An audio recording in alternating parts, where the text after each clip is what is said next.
ये कहानी 16 साल के रोजर नामी लड़के पर आधारित है जो अपने घर की सारी औरतों के साथ घपाघप करके उन्हें प्रेग्नेंट कर देता है और वो अपने इस महान काम को किस तरीके से अंजाम देता है वो आज हम इस वीडियो के एक्सप्लेनेशन में देखने वाले हैं। तो चलिए बिना टाइम गवाए वीडियो को शुरू करते हैं।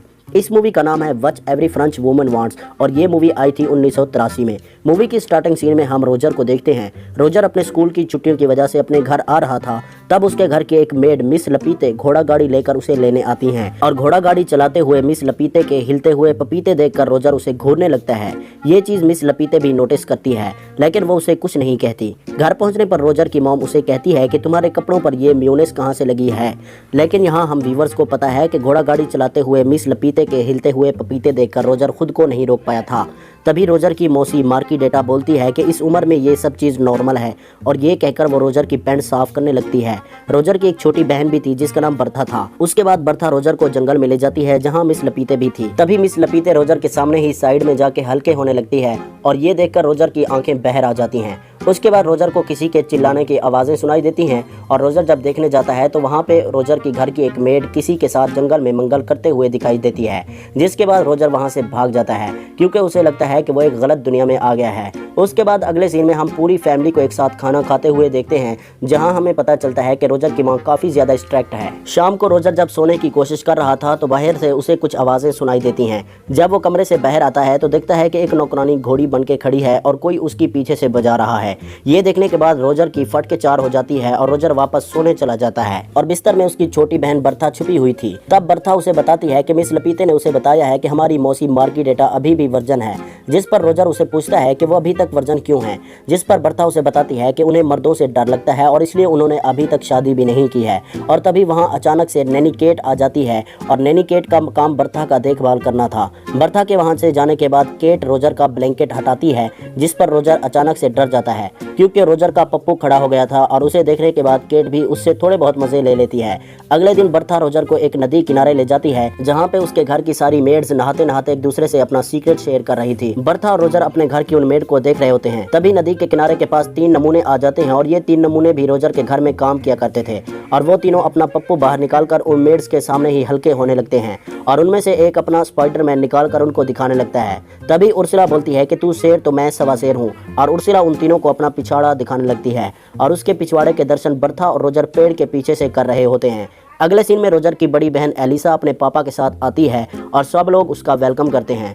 एलिसा आते ही सब लोगों से गले मिलती है, लेकिन जब रोजर की बारी आती है तो वो उसे माथे पर किस करके चली जाती है, जिस पर रोजर सोचता है कि मेरे अंदर कांटे लगे थे क्या। तभी बर्था रोजर को एक चर्च में ले जाती है जहां दोनों छत पर छुप जाते हैं। तभी वहां उनकी मौसी मार्की डेटा आती है और वो चर्च के पादरी से अपनी सारी बातें बताने लगती है और वो पादरी से बोलती है कि जब से रोजर यहाँ पर आया है तब से हर रोज सपने में मैं उसके साथ धक्का पेल करती हूँ। और ये सारी बातें रोजर भी सुन रहा था। ये सुनने के बाद रोजर बहुत ज़्यादा खुश होता है और बहुत ज़्यादा एक्साइटेड भी हो जाता है, जिसके बाद वो पादरी के जस्ट बगल में गिर जाता है और पादरी उन दोनों को रोजर की मां के पास ले जाता है, जिस पर रोजर की मां पादरी से बोलती है कि आप ही बताओ मैं इन दोनों के साथ क्या करूं।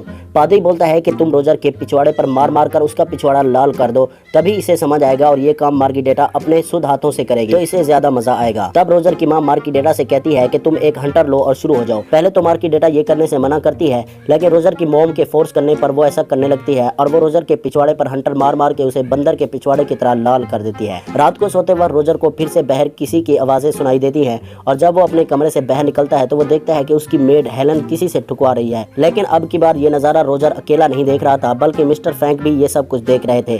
तभी वहाँ अचानक से रोजर के पास उर्सुला आती है और वो उसे बोलती है कि आओ मैं तुम्हारे पिछवाड़े पर मूव लगा दूं, इतना मार खाने के बाद दर्द तो बहुत ज़्यादा हो रहा होगा, जिस पर रोजर उसे मना करता है। और उसके बाद रोजर उसे पूछता है कि हर रात कोई हेलन को पीछे से बजाता है, क्या तुम्हें पता है कि वो बंदा कौन है, जिस पर वो रोजर से बोलती है कि यह मेड का टॉप सीक्रेट है। तब रोजर को ख्याल आता है कि ये नज़ारा अकेले नहीं देख रहा था, मिस्टर फ्रैंक भी मेरे साथ थे, इसलिए वो मिस्टर फ्रैंक के पास जाता है। तब मिस्टर फ्रैंक दूरबीन से मियां खलीफा को देखने की ख्वाहिश में पेंट में हाथ डाल के अपना स्पाइडरमैन तसल्ली दे रहे थे और रोजर के आते ही मिस्टर फ्रैंक वहां से चले जाते हैं। तब रोजर भी दूरबीन से देखने लगता है और उसे नीचे 2 शादीशुदा एलियन एक साथ कुत्ता डांस करते हुए दिखाई देते हैं। रोजर को समझ आता है कि मिस्टर फ्रैंक अपने स्पाइडरमैन का मसाज क्यों कर रहे थे। अगले दिन रोजर को एक किताब मिलती है जिसमें सेक्सिज्म की कहानियां थी और रोजर उस किताब को बड़ी शिद्दत से छुपा लेता है और जाते वक्त उसे अपने मॉम डैड के कमरे में से घर घर खेलने की आवाज़ें सुनाई देती हैं और रोजर उसे लॉक वाले छेद से देखने लगता है। लेकिन तभी वहाँ पर उसकी बहन एलिसा का फ्यूंसी रोलांड आ जाता है और वो रोजर को ब्लैकमेल करता है। रोजर उससे रिक्वेस्ट करता है कि प्लीज तुम इस बात को किसी से मत कहना। इस बात पर रोलांड भी इस मौके का फायदा उठाता है और वो रोजर से अपनी गाड़ी साफ करवाता है। अगले दिन रोजर घोड़ा गोदाम में वही किताब पढ़ रहा होता है जिसमें सेक्सुज्म की कहानियां लिखी हुई थी और वो पढ़ने के साथ साथ वो अपने पप्पू को भी मसाज देता है। लेकिन तभी वहाँ पे रोजर का एक नौकर आ जाता है और वो मौका देखने के साथ ही हेलन को खिड़की के साथ आधा अंदर आधा बाहर फंसा देता है और वो बाहर जाकर हेलन की गैलन में पानी भरना शुरू कर देता है। रोजर वहाँ छुप जाता है, लेकिन थोड़ी देर के बाद रोजर बाहर निकलता है देखने के लिए, लेकिन तब तक वो नौकर अपना काम कर चुका होता है। फिर अगले सीन में रोजर अपनी बड़ी बहन की किताब को सेक्सुज्म स्टोरी वाली किताब से बदल देता है और वहाँ छुप के खड़ा हो जाता है कि वो इस किताब को पढ़ेगी या नहीं। उसके बाद उसकी बहन एलिसा उस किताब को पढ़ के ऐसा रिएक्ट करती है जैसे उसे धरती पे स्वर्ग मिल गया हो। उसके बाद रोजर किचन में जाता है जहां उसे उर्सुला मिलती है और वो मौका देखकर उर्सुला को वहां घोड़ी बनाने लगता है। लेकिन तभी वहां अचानक से एक दूसरी मेड आ जाती है और रोजर वहां छुप जाता है। फिर अगले सीन में वो मिस लपीते के पीछे उसके पपीते दबाने के लिए जाता है, जिस पर मिस लपीते पहले तो उसे मना करती है कि ऐसा मत करो, लेकिन थोड़ी देर के बाद मिस लपीते उसे बोलती है कि रोजर मेरे बच्चे जितना बजाना है तुम बजाओ। फिर रोजर वहाँ पे उनकी खूब बजाता है। उसके बाद रोजर की किस्मत चमक जाती है क्योंकि जर्मनी और फ्रांस की जंग का ऐलान हो जाता है और सबको पता चलता है कि जर्मनी ने फ्रांस से जंग का ऐलान कर दिया है। अगले दिन सब लोग युद्ध में जाने की खुशी मना रहे होते हैं, लेकिन रोजर की हालत ऐसी होती है जैसे उसने लॉटरी जीत ली हो।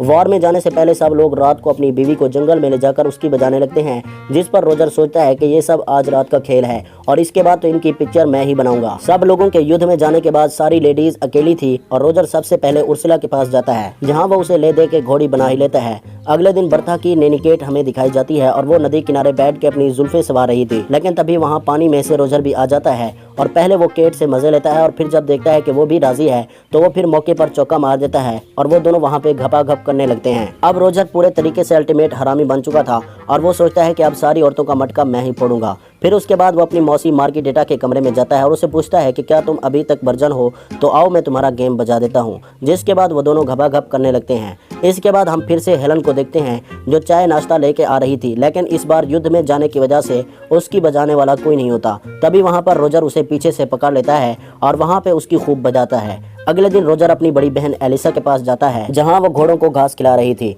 जिस पर रोजर उसे बोलता है कि आज मैं तेरी भी पिक्चर बनाऊंगा। पहले तो एलिसा उसे ऐसा करने से मना करती है, लेकिन थोड़ी देर बाद बोलती है कि हाँ मेरी पिक्चर बनाओ, जिसके बाद रोजर उसे भी घोड़ी बना के पेल देता है। अब रोजर सारी औरतों के बीच पॉपुलर हो गया था, जिस पर सारी औरतें बारी बारी उसके पास 25 करवाने आती थी। दिन बीतते जाते हैं और ये सिलसिला चलता रहता है।